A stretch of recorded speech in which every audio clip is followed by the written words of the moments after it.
Hello नमस्कार friends, मेरा नाम है यशोवर्धन और ये है हजेला इस्किटमी का यूट्यूब का प्लेटफॉर्म हजेला आईएएस। तो मेरे पीछे आप ये देख रहे हैं जो एक आप जिसमें दिखा है कि मंदिरों में गैर हिंदुओं के प्रवेश पर रोक की मांग, ये मांग की जा रही है उत्तराखंड में। और सवाल ये आता है कि चलिए मांग जो भी की जा रही है इस पर हमारा संविधान क्या कहता है, क्योंकि संविधान में सभी को हर तरह के अधिकार दिए गए हैं। वहां पर क्या हमारे संविधान में इस तरह की व्यवस्था है कि किसी भी व्यक्ति को किसी धार्मिक स्थान पर जाने से रोका जा सकता है क्या? क्योंकि आर्टिकल 19 जो फंडामेंटल राइट है, मौलिक अधिकारों का अनुच्छेद 19 जो है, वहां पर आवागमन की स्वतंत्रता तो है, लेकिन साथ ही साथ वहां रीजनेबल रिस्ट्रिक्शंस की बात भी की जाती है कि अगर ऐसा लगता है कि कोई किसी तरह के प्रतिबंध लगाने जरूरी है तो वहां रोक लगाई जा सकती है। आखिर में रोक लगाने के आधार क्या है, संविधान क्या कहता है और यह मुद्दा किस तरह का है? क्या वाकई में इस तरह की जरूरत है या फिर उत्तराखंड में 11 या 12 महीने बाद चुनाव है तो चुनाव से संबंधित किसी तरह का राजनीति करने के लिए, वोटों का ध्रुवीकरण करने के लिए इस तरह की मांग उठाई जा रही है ताकि वोटर्स को प्रभावित किया जा सके। और जो जनता के मुद्दे हैं जैसे बेरोजगारी का मुद्दा, पलायन का मुद्दा, खासतौर से उत्तराखंड के इलाके में महिलाओं की सुरक्षा का मुद्दा, कृषकों का मुद्दा, इन मुद्दों का जब जवाब ना दे पा रही हो सरकार तो शायद इस तरह के धार्मिक जुमले उछाले जा रहे हो। मुद्दा क्या है, वास्तव में क्या है, संविधान क्या कहता है, इन सारी बातों को विस्तार से जानने के लिए जरूरी है कि हम इस पूरी रिपोर्ट को समझें। चलिए तो शुरुआत करते हैं शुरू से। उत्तराखंड के केदारनाथ और बद्रीनाथ समेत लगभग 47 मंदिरों में गैर हिंदुओं के प्रवेश पर रोक की चर्चा हो रही है। तो अगर देखा जाए कि किस तरह से, कहां से इसकी शुरुआत हुई, तो देखा जाए कि बद्री केदार मंदिर समिति के अध्यक्ष हैं हेमंत द्विवेदी जी। इनका कहना है कि लंबे समय से इस तरह की मांग उठाई जा रही है कि जितने भी जो धाम हैं और विशेष स्थान हैं उन पर गैर हिंदुओं का प्रवेश पर प्रतिबंध हो। उन्होंने बताया कि इस तरह के लगभग 47 ऐसे मंदिर हैं और इन सभी मंदिरों में एक सीमा तय कर दी जाए कि मंदिर में कितने अंदर तक गैर हिंदू जा सकते हैं। तो उन्होंने कहा कि इस तरह की एक सीमा बना दी जाए तो वो ज्यादा अच्छी। और उनका कहना है कि गंगोत्री और यमुनोत्री के जो मंदिर समिति है ये व्यवस्था ऑलरेडी वहां कायम की जा चुकी है। और साथ ही साथ उन्होंने बताया कि इसमें से कुछ माइनॉरिटीज को बाहर रखा गया, एग्जाम्पल के तौर पर सिखों को बाहर रखा गया है। तो आखिर किसके प्रति ये लगाई जा रही है? क्या इस्लामोफोबिया इसके पीछे एक बड़ी वजह है या क्या है? इन मुद्दों को समझना होगा। अब यहां बात करें उत्तराखंड की सरकार की, तो उत्तराखंड के मुख्यमंत्री पुष्कर सिंह धामी का इस मुद्दे पर क्या कहना, तो वे कहते हैं कि पौराणिक स्थलों का संचालन करने वाले जो धार्मिक संगठन है, तीर्थ सभाएं और संत समाज जो भी राय देगा सरकार उसके अनुसार आगे बढ़ेगी। सो यहां समझने वाली बात है कि सरकार यहां पर वही कह रही है कि अगर इस तरह के जो धार्मिक संस्थाएं कोई इस तरह की मांग करती तो सरकार उसे स्वीकार करेगी। तभी यहां पे मुद्दा उठता है क्योंकि जब सरकार इस तरह की हामी भर रही है तो क्या संविधान में इस तरह की व्यवस्था है? संविधान इस बात की आज्ञा देता है कि इस तरह के प्रतिबंध लगाए जा सकते हैं और लगाए जा सकते हैं अगर प्रतिबंध, तो उसका आखिर आधार क्या है, संवैधानिक आधार क्या है? तो देखिएगा उत्तराखंड हाईकोर्ट के जो वरिष्ठ कानूनी विशेषज्ञ हैं उनका क्या कहना है इस मुद्दे पर, या हमारे भारत का संविधान क्या कहता है, इसको समझते हैं। तो अनुच्छेद 19 जो आर्टिकल 19 है, एक लौता ऐसा प्रावधान है जो कि इस तरह के आवागमन, कहीं भी एक से दूसरी जगह जाने पर रीजनेबल रिस्ट्रिक्शन या बोलेंगे युक्ति युक्त निर्बंधन या प्रतिबंध लगाने का प्रावधान करता है। किस तरह से करता है? क्योंकि इसी में यह आजादी है कि एक व्यक्ति भारत के किसी भी हिस्से में कहीं भी आने जाने के लिए पूरी तरह से स्वतंत्र है। तो फिर आखिर रीजनेबल रिस्ट्रिक्शंस लगाने का बेस क्या है, किन आधारों पर रोक लगाती? तो देखिए यहां पर लिखा कि अगर कोई जनरल पब्लिक इंटरेस्ट अर्थात सामान्य जन के हित में ऐसा किया जा सकता है। और दूसरी स्थिति है कि अगर शेड्यूल्ड ट्राइब्स, अनुसूचित जनजाति अगर किसी इलाके में रहते हैं तो उनकी संस्कृति के संरक्षण के लिए भी इस तरह की आवागमन पर रोक लगाई जा सकती है। तो दो ऐसे ग्राउंड्स हैं, ऐसे बेस हैं जिनके आधार पर आने जाने पर या आवागमन पर किसी भी तरह की रोक लगाई जा सकती, जो कि संविधान कहता है। लेकिन सवाल आता है कि क्या ये जो मांग की जा रही है उसी प्रकृति की है। तो देखिए यहां पर अगर बात की जाए तो मंदिर समिति इस तरह की डिमांड कर रही है, ना कि पूरे के पूरे उत्तराखंड का हिंदू समुदाय इस तरह की मांग कर रहा है। इस बात को समझना होगा। दूसरी बात, ऐसा भी नहीं कि यहां पे जो ट्राइब्स हैं उनकी संस्कृति को किसी तरह का खतरा है। तो संविधान की बात को तो ऐसे देखते हैं।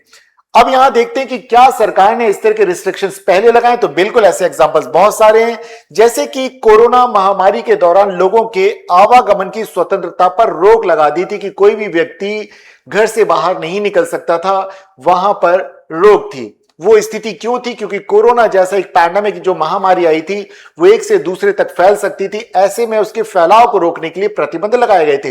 लेकिन यहां पर मंदिरों की जहां बात आती है तो यहां पर उस तरह की स्थितियां नहीं बनती हैं, राइट। तो अगर ऐसा कोई नियम बना दिया जाए तो एक नई समस्या पैदा हो जाएगी कि भारत का हर नागरिक अभी वर्तमान में देश की किसी भी गली में जाने के लिए स्वतंत्र है, चाहे वो मंदिर हो, मस्जिद हो। और अगर ऐसा कोई नियम बना दिया जाता तो भविष्य में हर धार्मिक स्थल वाली जो गली है जहां मंदिर होगा, बोलेंगे इस मंदिर के पास नहीं आ सकता कोई गैर हिंदू, और जो मुस्लिम्स की मस्जिद होगी या चर्च होगा या गुरुद्वारा होगा या जैन टेंपल या बुद्धिस्ट कोई पैगोडा टेंपल होगा, पर्सियंस का होगा, तो क्या हालात हो जाएंगे। हर माइनॉरिटी ये बोलने लग जाएगी कि देखिए जब हिंदुओं को ये दिया गया तो हमें भी अधिकार दिया जाए। क्या भारत की, जिसको हम कहते हैं कि समरसता या जो हार्मनी की बात की जाती है, या इंडिया को एक सेकुलर स्टेट कहा जाता है, या बोलते कि हमारे भारत अखंड रहे, या फैटर्निटी की बात की जाती है प्रेमबल में कि भारत में भाईचारा रहे, क्या वो चीज पॉसिबल हो पाएगी अगर इस तरह के प्रावधानों को लागू कर दिया गया? तो संविधान साफ इनकार करता है इस तरह की व्यवस्था के लिए। देखिए, तो विशेषज्ञों का साफ कहना है कि सिर्फ दो ही ऐसे ग्राउंड हैं। एक तो है कि किसी पब्लिक इंटरेस्ट हो, जनरल पब्लिक इंटरेस्ट हो। दूसरा कि वहां पे कोई ट्राइब्स रहती है तो उनके कल्चर को कंजर्व करना या प्रोटेक्ट करने से रिलेटेड कोई बात हो, तब ऐसा किया जा सकता। रेस्ट ऑफ ऐसा कोई भी प्रावधान नहीं है। इन दो के अलावा तीसरा आधार नहीं हमारे संविधान में जहां पर कि किसी भी व्यक्ति के आवागमन पर कोई रोक लगाई जा सके पब्लिक प्लेसेस पर। तो बड़ा जो सवाल है कि क्यों, तो मुद्दा वहीं आ जाता है कि चुनाव या चुनावी ध्रुवीकरण या राजनीति का आरोप जो लगाया जा रहा है, तो जो वरिष्ठ पत्रकार और राजनीतिक विश्लेषक है उनका साफ साफ ये कहना है कि अगले 11 महीनों बाद उत्तराखंड में चुनाव होने विधानसभा के, इसलिए इस तरह के ये जो मुद्दे उछाले जा रहे हैं जिससे कि राजनीति की जा सके, वोटर्स को अपनी तरफ आकर्षित किया जा सके, और जो वास्तविक मुद्दे हैं, जो जनता की समस्या है, उन पर लोगों का ध्यान ना जाए, अन्यथा लोग उन मुद्दों पर प्रश्न करेंगे नेताओं से। तो ये बात यहां समझ में आती है। लेकिन जो भारत के संविधान के जो आदर्श हैं, जो कुछ आइडियाज, जैसे फैटर्निटी की बात की जाती है, बंधुत्व की बात की जाती है, सामाजिक समरसता की बात की जाती है, कम्युनल हार्मनी होना चाहिए, इंडिया एक सेकुलर स्टेट है, उन सारे वजहों को इससे चोट लगती, उन आदर्शों पर इससे कहीं ना कहीं आघात होता अगर इस तरह की व्यवस्थाएं बना दी जाए अगर सरकार के द्वारा। कैसे, इस बात को समझना होगा। देखिए, कई सारे ऐसे मुसलमान हैं जो कि इन मंदिरों तक, इन तीर्थ स्थलों तक अपने घोड़े या खच्चर से इन दुर्गम स्थलों तक तीर्थ यात्रियों को पहुंचाने का काम करते हैं। दूसरी बात, जो टैक्सी चलती है वे भी कई जगह पे मुस्लिम ड्राइवर्स या मुस्लिम ऑपरेटर्स हैं जो टैक्सी चलाते हैं। कई दुकानें भी हैं उस इलाके में जो कि मुस्लिम लोग जिनका संचालन करते हैं। अगर ऐसा किया जाता है तो कोई भी तीर्थयात्री वहां जाएगा तो उसे जब ये पता रहेगा कि वहां पर इनके प्रवेश पर ही रोक है, तो क्या ये पॉसिबिलिटीज नहीं है कि वो इनसे किसी भी तरह का संपर्क रखना ही बंद कर दें? इनकी ना तो टैक्सी करें, ना खच्चर करें, ना घोड़े करें, ना इनकी दुकानों से कोई सामान खरीदें। ये ऐसा होने की संभावना बढ़ जाएगी। तो क्या भारत के संविधान में जो आदर्श दिए गए भाईचारे के, देश की अखंडता की रक्षा करने के, या पंथ निरपेक्षता के, या सेकुलरिज्म के, उन पर आघात नहीं होता? सीधे सीधे उन पर आघात होता है, क्योंकि ये जो चीजें हैं ये राजनीति से प्रेरित है और वास्तविक मुद्दों से ध्यान भटकाना।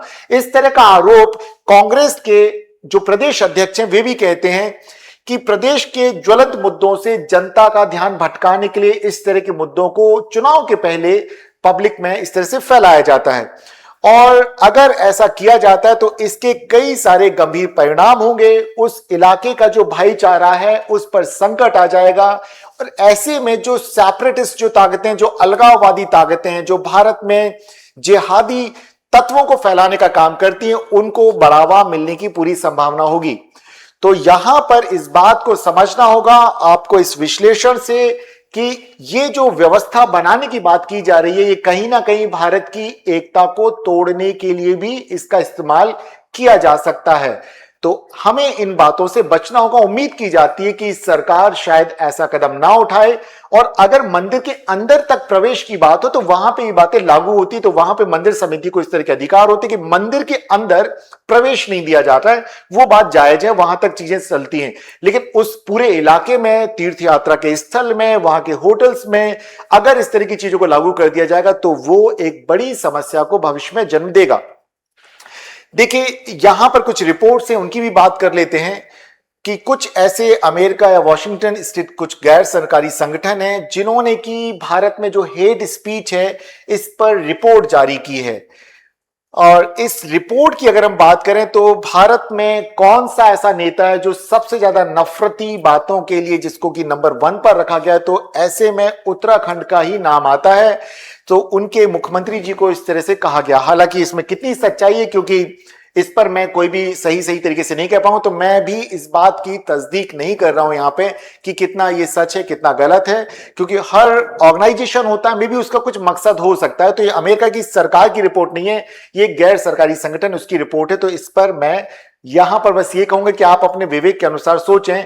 हाँ, और जो डिसीजन लिया जा रहा है इस पर भी आप स्वयं सोचें कि ये चीज कहां तक सही है। आपको खुद भी सोचना होगा, और कमेंट बॉक्स में आप जरूर बताएं कि आप इस मुद्दे पर क्या सोचते हैं। मेरी कोशिश है कि तटस्थ रह करके आपके समक्ष मुद्दों को रखूं, अगर वे हमारे संविधान के प्रावधानों से जुड़े हुए हैं तो वहां आपकी एक समझ बने। ये मुद्दा कुछ उसी तरह का कि दीपावली पे पटाखे फोड़ना सही है या गलत है, पर्यावरण के दृष्टिकोण से या सांस्कृतिक दृष्टिकोण से, तो ऐसी संभावनाएं बनती है कि एक अच्छे नागरिक के लिए जरूरी है कि वो सारे जितने भी मुद्दे आते हैं उन पर एक बेहतर समझ बनाए। यदि आप एस्पिरेंट्स हैं, आप सिविल सर्विसेज की आप किसी एग्जाम की तैयारी कर रहे हैं, तो राइट, ये वीडियो आपके लिए काफी काम का है। तो आप इन सारी बातों को विस्तार से समझें और जो भी संवैधानिक व्यवस्थाएं उनको अच्छे से नोट करें, ताकि वे आपके एग्जाम में या ऐसे में कभी आपको लिखने के लिए जरूरत पड़े तो आप उन बातों का इस्तेमाल कर सकें कि संविधान क्या कहता है, उसके हिसाब से चलें। मैं उम्मीद करता हूं कि आपकी इस विषय पर समझ बनाने की जो मैंने कोशिश की, तटस्थ होकर के मैं शायद उसमें सफल रहा हूं आज। तो कमेंट बॉक्स में आप जरूर बताएं आज का वीडियो आपको कैसा लगा। मेरा नाम है यशोवर्धन और ये है हाजी आइज अकेडमी का यूट्यूब का प्लेटफॉर्म हाजी आइज। फिर मिलते हैं एक नए मुद्दे के साथ एक नए दिन। तब तक अपनी लर्निंग की जर्नी को जारी रखिए। नमस्कार दोस्तों।